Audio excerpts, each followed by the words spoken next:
ಶ್ರೀ ಗುರುಭ್ಯೋ ನಮಃ. ಹರಿ ಓಂ.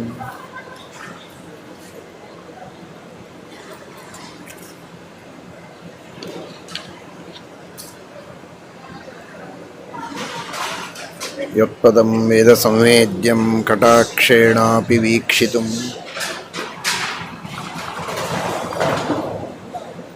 ನ ಕ್ಷಮಂತೆ ವಿಮತಯಸ್ತಮುಪಾಸೇ ಶ್ರಿಯಃ ಪತಿಂ. ಮಯಿ ಸ್ಥಿತೋ ಮದಂಗೇಷು ಸ್ವತಂತ್ರೋ ವ್ಯಾಪ್ತವಾನ್ ಹರಿಃ ಸ ವಿಷ್ಣುಶ್ಚ ಸ್ವತಂತ್ರಂ ಮಾಂ ಸ್ವೇಚ್ಛಯಾ ವರ್ತಯತ್ಯಜಃ. ಸ್ವಾತ್ಮನಸ್ತಸ್ಯ ಪೂಜಾಸ್ಯುಃ ಮನೋವಾಕ್ಕಾಯವೃತ್ತಯಃ ಮಮೈತಾಃ ಇತಿ ಕರ್ತಾರಂ ಉದ್ದೇಶ್ಯಂಚ ಹರಿಂ ಸ್ಮರೇತ್. ಧರ್ಮ ವಿಜ್ಞಾನ ವೈರಾಗ್ಯ ಪರಮೈಶ್ವರ್ಯಶಾಲಿನಃ ಆನಂದತೀರ್ಥ ಭಗವತ್ಪಾದಾನ್ ವಂದೇ ನಿರಂತರಂ.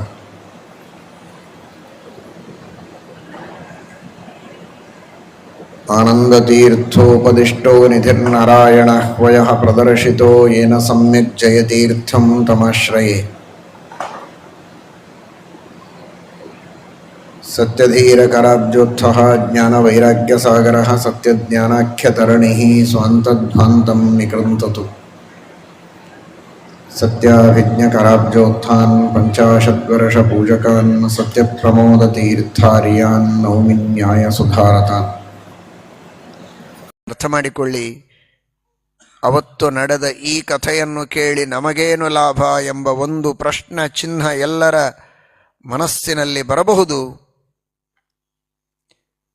ವೇದವ್ಯಾಸ ದೇವರು ರಚನೆ ಮಾಡಿದ ಶ್ರೀಮನ್ ಮಹಾಭಾರತದ ಶ್ರವಣವನ್ನು ಭಕ್ತಿಯಿಂದ ಮಾಡಿ ನಾವು ವೇದವ್ಯಾಸ ದೇವರ ದಾಸ್ಯವನ್ನು ಮಾಡಿದರೆ, ವೇದವ್ಯಾಸ ದೇವರ ಶಿಷ್ಯರಾಗಿ ಅವರ ಸೇವೆಯನ್ನು ಮಾಡಿದರೆ ದಿವ್ಯವಾದ ದೃಷ್ಟಿಯನ್ನು ನಮಗೂ ಕೊಟ್ಟು ವೇದವ್ಯಾಸ ದೇವರು ಅನುಗ್ರಹ ಮಾಡುತ್ತಾರೆ ಅಂತ ನೋಡಿ. ಧೃತರಾಷ್ಟ್ರ ವೇದವ್ಯಾಸ ದೇವರ ಮಾತು ಕೇಳಲಿಲ್ಲ. ಯುದ್ಧ ನಿಲ್ಲಿಸು ಅಂತ ವೇದವ್ಯಾಸ ದೇವರು ಹೇಳಿದರು. ವಿನಾಕಾರಣವಾಗಿ ಇಷ್ಟು ಜನರ ಹಿಂಸೆಯಾಗ್ತಾ ಇದೆ, ಒಂದು ಮಾತು ಹೇಳು, ನಿನ್ನ ಮಗನಿಗೆ ಕರೆದು ಕೊಟ್ಟುಬಿಡು ಅವರಿಗೆ ರಾಜ್ಯವನ್ನ. ಅರ್ಧ ರಾಜ್ಯ ಕೊಡಲಿ, ತಾನೂ ರಾಜ್ಯವನ್ನ ಇಟ್ಟುಕೊಳ್ಳಲಿ, ಅವರ ಪಾಲನ್ನು ಅವರಿಗೆ ಕೊಡಲಿ. ರಾಜ್ಯ ಕೊಡೋದಕ್ಕೆ ಹೇಳು. ಇನ್ನಾದರೇನಾಯಿತು, ಆದದ್ದಾಯ್ತಿನ್ನಾದರೂ ಒಳ್ಳೆ ದಾರಿ ಹಿಡಿಯೋ ಧೃತರಾಷ್ಟ್ರ ಹೇಳಿದ್ದಾರೆ ವೇದವ್ಯಾಸ ದೇವರು. ಕೇಳಲಿಲ್ಲ ಧೃತರಾಷ್ಟ್ರ. ಒಬ್ಬನಿಗಾಗಿ ಇಷ್ಟು ಜನ ಸಾಯ್ತಾ ಇದ್ದಾರೆ, ದುರ್ಯೋಧನನ ದುರಾಗ್ರಹಕ್ಕಾಗಿ. ಮಗನ ಮೇಲಿನ ಮೋಹ ಇರಬೇಕು, ಇಷ್ಟರ ಮಟ್ಟಿಗೆ ಅಲ್ಲ. ಒಬ್ಬನಿಂದ ಇಡೀ ದೇಶಕ್ಕೆ ನಾಶ ಆಗೋದಾದರೆ ಅವನನ್ನೇ ಬಿಡಬೇಕು.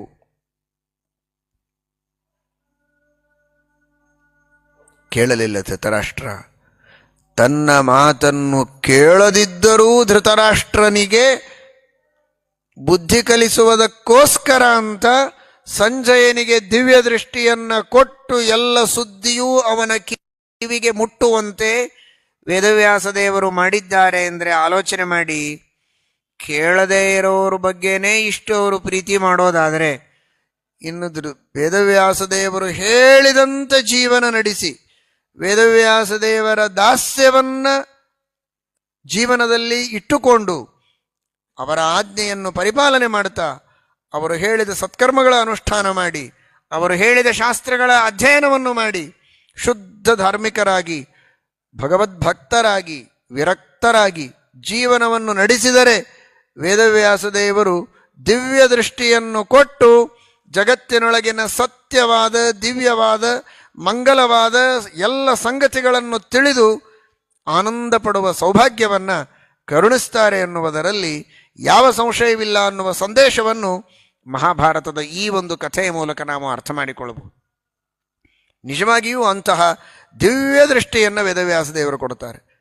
ಋಷಿಗಳು, ಮುನಿಗಳು, ಯೋಗಿಗಳು ಅಂದರೆ ಇನ್ನೇನು ಮತ್ತು ವೇದವ್ಯಾಸ ದೇವರ ಆದೇಶದಂತೆ ಸ್ವವಿಹಿತವಾದ ಕರ್ಮಗಳ ಅನುಷ್ಠಾನವನ್ನು ಮಾಡ್ತಾ ಧ್ಯಾನವನ್ನು ಮಾಡ್ತಾ ದೇವರ ಸೇವೆಯನ್ನು ಮಾಡಿದ್ದಕ್ಕೆ ಅಂತಹ ದಿವ್ಯ ದೃಷ್ಟಿ.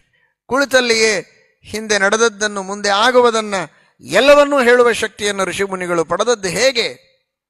ಸಂಜಯನಿಗೆ ಒಬ್ಬನಿಗೆ ವರ ಕೊಟ್ಟರು ವೇದವ್ಯಾಸದೇವರು ಅಂತ ತಿಳಿಯಬೇಡಿ. ಈ ರೀತಿ ವೇದವ್ಯಾಸದೇವರ ಭಕ್ತರಾದಂತಹ ಸಾವಿರ ಸಾವಿರ ಲಕ್ಷ ಲಕ್ಷ ಋಷಿಗಳಿಗೆ, ಮುನಿಗಳಿಗೆ, ಜ್ಞಾನಿಗಳಿಗೆ ವೇದವ್ಯಾಸದೇವರು ವರ ಕೊಟ್ಟಿದ್ದಾರೆ, ಅನುಗ್ರಹ ಮಾಡಿದ್ದಾರೆ ಅನ್ನುವುದಕ್ಕೇನೆ ಅವರು ತ್ರಿಕಾಲ ಜ್ಞಾನಿಗಳಾದದ್ದು.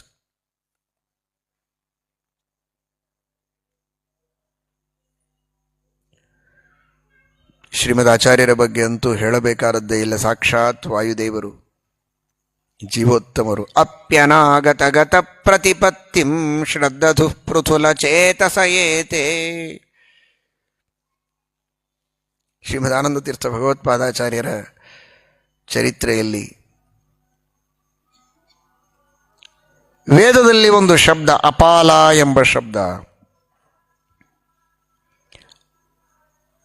ಅಪಾಲ ಎಂಬ ಶಬ್ದದ ಅರ್ಥವೇನು ಅಂತ. ಅಪಾಲ ಅಂದರೆ ಕುಷ್ಠರೋಗ ಇದ್ದವಳು ಅಂತ ಒಬ್ಬ ಅರ್ಥ ಹೇಳಿದ ಪಂಡಿತ. ಶ್ವಿತ್ರಿಣೀ ಭವತಿ ತತ್ಪದ ವಾಚ್ಯೇತ್ಯಾಗ್ರಹೇಣ ವದತೋ ವಿದುಷೋತ್ರ.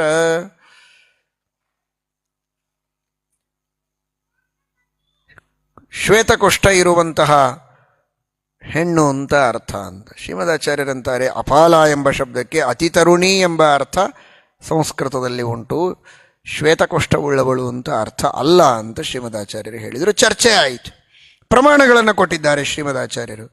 ಪ್ರಮಾಣಗಳನ್ನು ಕೊಟ್ಟಾಗಲೂ ವಿದ್ವಾಂಸರು ಒಪ್ಪದಿರುವಾಗ ಕೇರಳದಲ್ಲಿ ಶ್ರೀಮದಾಚಾರ್ಯರು ಹೇಳಿದರು, ಕಶ್ಚಿದೇಶ್ಯತಿ ವಿಪಶ್ಚಿದಿಹೈನಂ ಪೃಚ್ಛತ ಇತ್ಯಗಮದ ಅಥೋಕ್ತವ. ಒಬ್ಬ ಶ್ರೇಷ್ಠರಾದಂತಹ ವಿದ್ವಾಂಸರು, ಇಂತಹ ಲಕ್ಷಣಗಳಿಂದ ಕೂಡಿದವರು, ಇನ್ನು ಕೆಲವು ದಿನಗಳಲ್ಲಿ ಇಲ್ಲಿ ಬರುವವರಿದ್ದಾರೆ, ಅವರಿಗೆ ನೀವಿದನ್ನು ಕೇಳಿ, ಅವರು ಸರಿಯಾಗಿ ಹೇಳ್ತಾರೆ, ನನ್ನ ಮೇಲೆ ವಿಶ್ವಾಸ ಇಲ್ಲ ಅಂದರೆ ಬಿಡಿ ಅಂತ ಹೇಳಿ ಶ್ರೀಮದಾಚಾರ್ಯರು ಹೊರಡ್ತಾರೆ.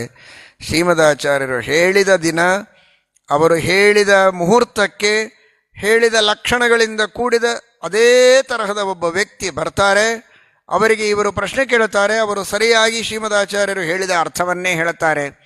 ಪಂಡಿತರಿಗೆ ಅನಿಸ್ತು, ಇವರ ಪಾಂಡಿತ್ಯ ಮಾತ್ರ ಬಹಳ ದೊಡ್ಡದು ಅಂತ ಇಷ್ಟು ದಿನ ಅಂದುಕೊಂಡಿದ್ವಿ, ಆದರೆ 3 ಕಾಲದಲ್ಲಿ ನಡೆಯುವ ಎಲ್ಲ ಸಂಗತಿಗಳು, ಘಟನೆಗಳು ಇವರಿಗೆ ತಿಳಿದಿವೆ ಅನ್ನೋದು ನಮಗೆ ಅರ್ಥವಾಗಿರಲಿಲ್ಲ, ಈಗ ಅರ್ಥವಾಯಿತು ಅಂತ ತಲೆಬಾಗಿ ನಮಸ್ಕರಿಸಿದರು ಅಂತ. ಇದು ವೇದವ್ಯಾಸದೇವರ ಅನುಗ್ರಹ. ಸಂಜಯನಂತಹ ಒಬ್ಬ ಸಾಮಾನ್ಯ ವ್ಯಕ್ತಿಯ ಮೇಲೆ ಮಾಡಿದ ಅನುಗ್ರಹ ಜೀವೋತ್ತಮರಾದ ವಾಯುದೇವರ ಮೇಲೆ ವೇದವ್ಯಾಸದೇವರು ಮಾಡದೇ ಇರ್ತಾರೆಯೇ?